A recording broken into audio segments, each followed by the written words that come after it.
gente linda! Estamos aqui para mais um vídeo empreendendo à luz da Bíblia e hoje está maravilhoso, né? Hoje é um assunto interessante. Todos os empreendedores passam por essa situação. Sim. Então já aproveita, dá um like aí, se inscreve no canal, que esse canal está maravilhoso. Eu sou Jaqueline França, coach empresarial e contadora. Eu sou Jussara Nunes, também sou contadora, sou advogada e nós duas somos sócias da empresa Suporte Contábil. Essa empresa já está no mercado trabalhando, auxiliando empresários há mais de 22 anos. Sim, temos muita bagagem, muita coisa para ensinar para você. Mas nós resolvemos ensinar algo que é muito importante. Isso. Empreender através dos princípios da palavra de Deus. Isso é coisa rica demais para você que é cristão, para você que crê que a Bíblia é um manual de vida. Como é importante todos os empreendedores que tivessem, né, Jussara, esse foco na palavra de Deus como um guia para a sua vida empresarial. Porque você vai encontrar vários cursos muito bons na internet, no YouTube. Você vai fazer faculdade, você pode fazer mestrado, mas ensinamentos que só a Bíblia te revela, você só vai encontrar em Deus, né, Jaqueline? Isso aí. E hoje nós escolhemos uma história muito bonita, uma mulher muito forte, né, Jussara, que traz ensinamentos maravilhosos, que é a Sunamita e Eliseu, né, o profeta Eliseu. E está escrito esse texto, se você não conhece, já vai lá na Bíblia e lê. Está lá no livro de 2 Reis 4, de 8 a 37 e 2 Reis 8, de 1 a 6. Então, se você não conhece essa história, vale a pena você ler, porque é uma história maravilhosa e que tira ensinamentos para a gente falando sobre perdas, sobre crises, sobre fracasso. Qual empreendedor nunca passou por uma crise? Né? Muitos fracassam, fecham as portas e muitos abrem as portas novamente, né? Se você vê histórias de grandes empresários, tem um empresário que fechou a porta da sua empresa 2, 3, 4 vezes e se levantou, abriu novamente. E depende muito como você olha o fracasso. E às vezes o fracasso ele vem para abrir portas para você. Você crê nisso? Que Deus ele pode usar uma dor, ele pode usar um fracasso para abrir uma porta, para abrir novos horizontes, uma nova visão para o seu negócio, para a sua vida. Creia nisso, porque Deus faz isso. E vamos ver isso na história da Sunamita. É importante, assim, quando acontece algo na vida do empreendedor, tipo uma crise, como nós passamos aí na pandemia, ou às vezes são casos fortuitos, acontece incêndio, roubo, você, puxa, mas como aconteceu um roubo? Eu tenho Deus na minha vida, como que aconteceu isso? Às vezes é uma perda financeira, um mau investimento, né, Jaqueline? E até mesmo uma perda na vida pessoal que vai refletir no seu negócio. Isso. Quantas pessoas não perderam um ente querido, né? Nessa pandemia, e às vezes uma perda assim te traz um desequilíbrio emocional tão grande que você acaba desistindo de tudo, você acaba desistindo até mesmo da sua empresa, do seu negócio. Não é? É verdade. Então o importante é você passar pela crise, passar por uma perda, passar por um fracasso, mas não ficar lá na perda, não ficar no fracasso. Que pessoas que ficam amarguradas porque fracassou, ou pessoas que não conseguem enfrentar uma dificuldade e vencer essa dificuldade, cria raiz de amargura. Cria aquelas pessoas tristes, negativas, né, Jaqueline? Então, nessa história da Sunamita, a primeira coisa que nós vamos considerar é que ela era uma empresária de sucesso. Sim. Uma mulher bem-sucedida. Né? Então é algo interessante porque, assim, para quem não conhece a história, o que acontecia?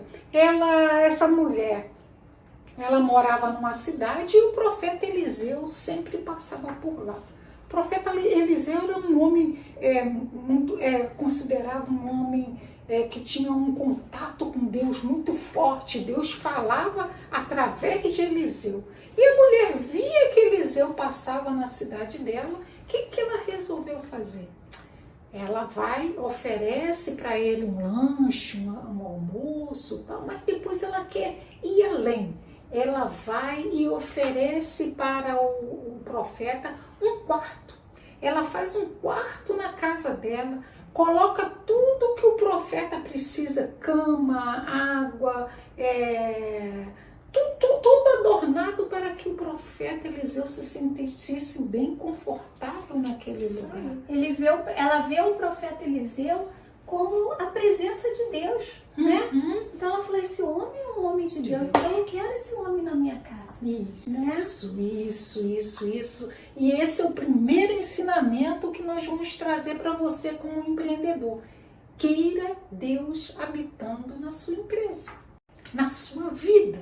Tenha um lugar especial para Deus na sua vida, né, Isso. Ela viu a importância disso, ela viu em Eliseu, que Eliseu ele trazia essa presença de Deus. E ela falou, não, eu quero na minha casa. Eu quero poder abençoar esse homem, porque eu vejo Deus na vida dele.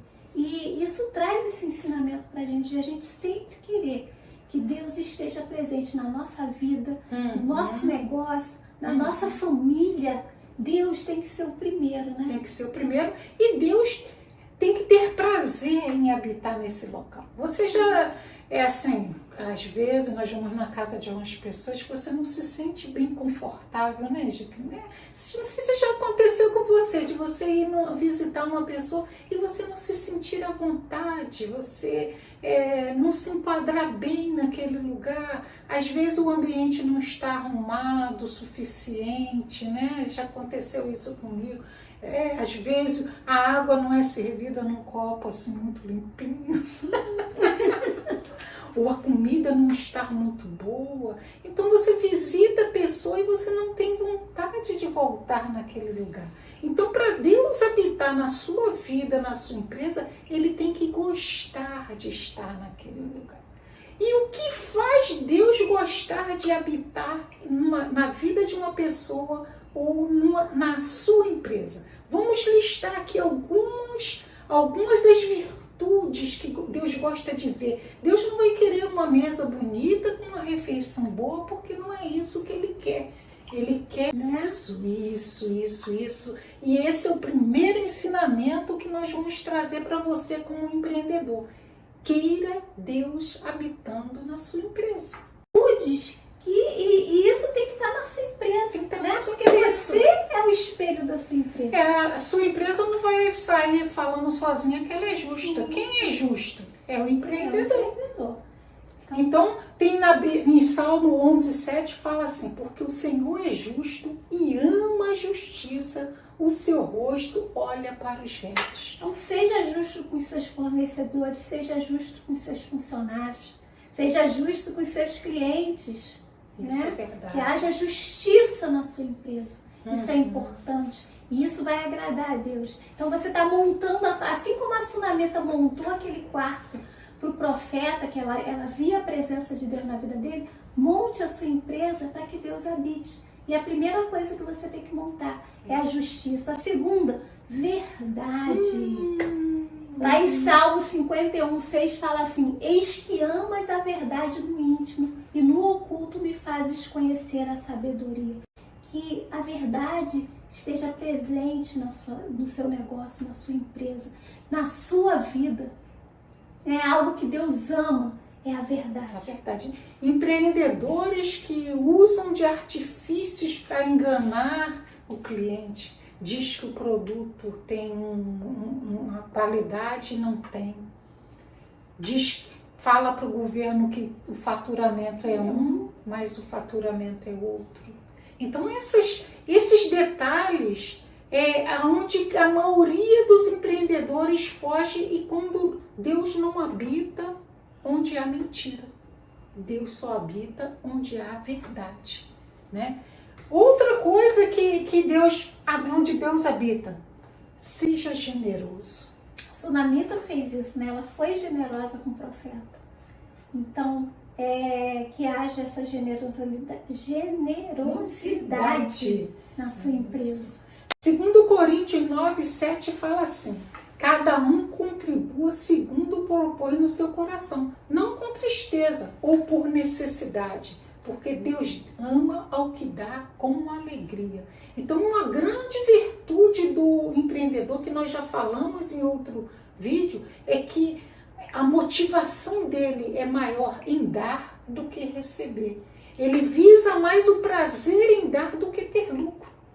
É incrível isso, mas é uma verdade. Embora a empresa seja criada para dar lucro, o empreendedor tem mais prazer de ver um cliente sair satisfeito, que o seu produto esteja no mercado, do que ficar preso ao lucro. Eu preciso aumentar meu lucro, eu preciso ter dinheiro, eu preciso ganhar. Porque Deus fala assim, que as bênçãos acompanham aqueles que crerem. Então, quando o seu coração não está no dinheiro, mas sim no servir, com certeza Deus habita na sua empresa e as bênçãos de Deus irão te acompanhar. E use a sua empresa também para abençoar outros, que você não vai ganhar nada com isso, né, José?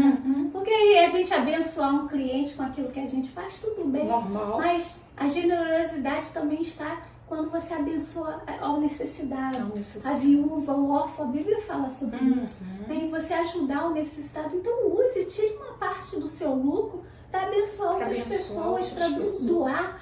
Né? A Bíblia fala que é melhor dar do que receber. Então você vai ver que muitas bênçãos vão te seguir com essa atitude.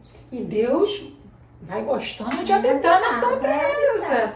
Então, a outra coisa, como que Deus vai amar uma pessoa se a pessoa não conhece Ele? E como que você conhece a Deus? Guardando os seus mandamentos. Sim. Como você só tem amizade com uma pessoa quando você conhece ela, você sabe o que ela gosta, o que ela não gosta. E com Deus é a mesma coisa. Eu preciso conhecer o que Deus gosta. O que Deus gosta que eu faça e o que Deus gosta que eu não faça. E para isso a gente tem que conhecer a Bíblia, né, Gisela? A gente precisa conhecer os mandamentos do Senhor e observar os mandamentos. A Bíblia fala assim, ó, aquele que tem os meus mandamentos e os guarda, esse é o que me ama. Então, se você ama a Deus, procure conhecer e guardar os mandamentos do Senhor. Olha, esse versículo é interessante, que ainda fala mais um pedacinho. E aquele que me ama será amado pelo meu Pai. E eu o amarei e me manifestarei a Ele. Olha que é forte isso. É forte, isso é forte. Então, para Deus habitar na sua empresa, você deve guardar os seus mandamentos e praticá-los. Porque assim Deus vai se manifestar, vai falar com você. Né? E amar pessoas. Amar pessoas, se você é um empreendedor, você obrigatoriamente precisa amar pessoas. Você precisa se preocupar com elas. Os grandes empreendedores que inovam são aqueles que observam pessoas, identificam a sua necessidade e colocam no mercado algo novo que traz qualidade de vida para essas pessoas. Sim. Então isso é por quê? Porque ele ama pessoas. Sério? Ele ama as pessoas. Então isso são as coisas que Deus vai querer encontrar em uma empresa. Quando o empreendedor tem essas práticas, quando os seus empregados têm essa mesma visão, quando os seus sócios têm a mesma visão, é prazeroso para Deus habitar nessa empresa. Então, uma primeira coisa aqui para você enfrentar uma crise, um fracasso, é você ter certeza. Deus habita na minha empresa. Ponto final. Certeza absoluta, que isso é inquestionável. Né? Sério? Mas também tem as questões, como eu falei aqui, você vai às vezes visitar um amigo, a comida no bolo queimou, a água não veio num copo muito limpo, a casa não está bem arrumada, você não sente vontade de voltar, você não é bem recebido, não é recebido com alegria. Então, da mesma forma é Deus. as coisas que Deus abomina e Deus nunca, põe aí, nunca vai habitar em uma empresa em que tiver essas coisas que está escrito no livro de Provérbios 6, 16 a 19. Isso é muito forte, presta atenção. Estas 6 coisas o Senhor odeia e a 7ª a sua alma abomina. Presta atenção. Olhos altivos, língua mentirosa, mãos que derramam sangue inocente, coração que maquina pensamentos perversos, pés que se apressam a correr para o mal, testemunha falsa que profere mentiras, e que Deus abomina, que semeia contenda entre irmãos. Olha só, às vezes a gente fica pensando assim, acontece, nada dá certo na empresa, a empresa começa a faturar pouco e começa a falir, começa a quebrar, e você fica, mas por que eu sirvo ao Senhor? Né? E chora, Senhor, por que eu estou passando por aí? Por que Deus não habita na minha Será empresa? que essas coisas não têm acontecido dentro da sua empresa? Você mesmo tem colocado um contra o outro, funcionário contra o outro, ou você vê essa confusão dentro da sua empresa? Você mente para fornecedor, mente para cliente, mente para empregado. Gente, isso é muito sério. Sabe aquele olhar altivo, Jaqueline? Eu sou o cara. Eu sou eu e o mundo gira em torno de mim. Não aceita conselho de ninguém, não aceita que ninguém fale nada. Aqui tem um negócio interessante que, pô, mas isso eu não faço, eu não mato ninguém. Você já observou que as palavras matam? Sim. As palavras matam emocionalmente. Pessoas com palavras muito duras, pessoas que não têm controle na língua, né? Então, às vezes, está matando um empregado, está matando um cliente, está matando uma pessoa da família, um amigo, só com palavras que proferem morte. E às vezes você pensa que matar é só fisicamente, mas aquela morte, você mata a alma da pessoa. Mata a alma. E nós já passamos de experiência aqui, né, Jussara, de a gente simplesmente não querer mais trabalhar com o cliente pela forma como ele tratava os funcionários. E ele veio tratar os nossos funcionários da mesma forma, não foi? Isso mesmo. E a gente falou, ó, não trabalhamos mais com você, porque você não sabe falar. E nós não tratamos os nossos funcionários assim, não queremos que ninguém faça isso. Isso mesmo. Né? E nós cancelamos, não foi? Cancelamos o contrato com ele. Isso é muito sério, porque são valores, princípios Sim. que você não quebra. Então, se você não admite pessoas altivas, pessoas que têm essa forma de postura, o convívio é zero. Né? Sim. Convívio zero. Então, nós já colocamos um ambiente que Deus preparou o ambiente, entendeu qual é o ambiente que Deus quer habitar na sua empresa, como deve ser a sua empresa. Isso. A Sunamita fez isso, né? Ela preparou o ambiente da casa dela para que Deus habitasse. E quando ela preparou esse ambiente, que o profeta chegou lá, ele viu que algo estava diferente naquele lugar. Mas que agradável, que lugar bom. E ele foi e falou para um rapaz, Geazi, um rapaz que eu acompanhava, né? Tipo assim, o estudante, o aluno dele, né? O servo dele. E ele disse, Geazi, o que a gente pode fazer pela essa mulher? Tem algo que a gente possa fazer para ela? E Geazi vai lá e fala com a mulher, poxa, tem algo que a gente possa te retribuir por tudo isso que você está fazendo por nós? E a mulher diz, não, eu já tenho tudo que eu preciso. Era uma empresária bem sucedida. Você vê que ela faz tudo aquilo por amor. Sem interesse, né, gente? Ela não fez por interesse, eu vou fazer isso para Deus me abençoar. Não, era por amor, ela queria a presença de Deus, ela queria abençoar aquele profeta, então ela fez por amor, não tinha interesse nenhum. Isso é muito importante você saber, porque muitas das vezes Deus coloca pessoas no seu caminho que vai te abençoar, mesmo com bênção que você não está esperando. Sim.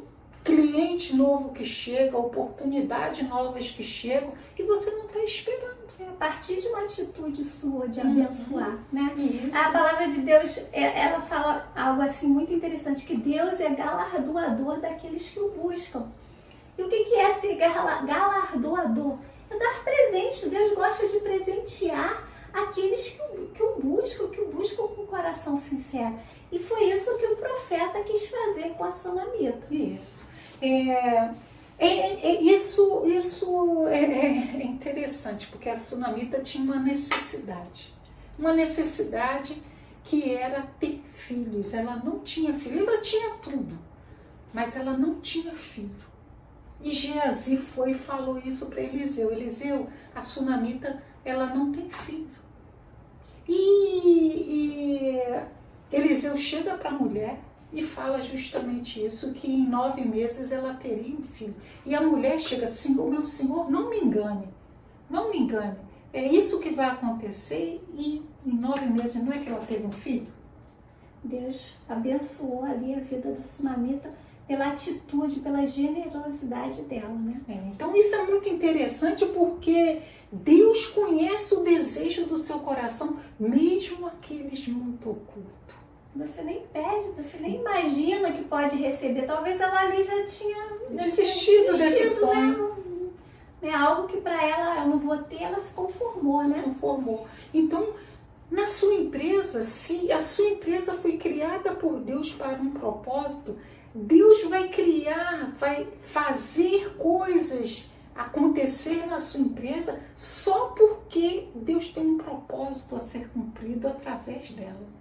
Pode ser, existem empresários que ajudam missões, a filantropia é muito importante para eles. Então, empresas que sustentam trabalhos filantrópicos, né? E às vezes são pessoas que você está gerando emprego e famílias que sua empresa está alimentando.